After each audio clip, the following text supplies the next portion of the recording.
कहानी अपना हाल कैसे बताएं। रात के 1 बजे का समय था। कमरे की लाइट धीमी जल रही थी और सारा खिड़की के पास बैठी चांद को देख रही थी। उसकी आंखों में एक शांत कहानी थी, ऐसी कहानी जिसका कोई सुनने वाला नहीं।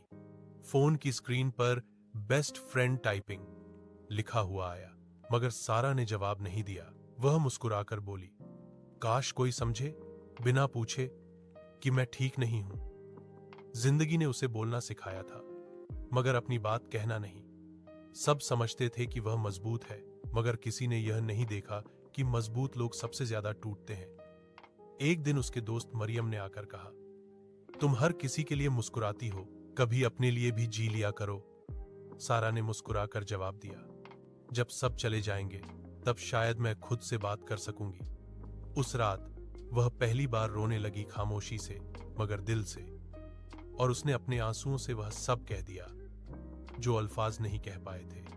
सबक, कभी कभी सबसे बड़ी बहादुरी यह नहीं है कि हम मुस्कुराएं, बल्कि यह कि हम अपना दर्द मान लें। जो लोग चुप रहते हैं उनके दिल सबसे ज्यादा चीखते हैं। कभी किसी की खामोशी को कमजोरी न समझो, वे अक्सर सबसे ज्यादा जख्मी दिल रखते हैं।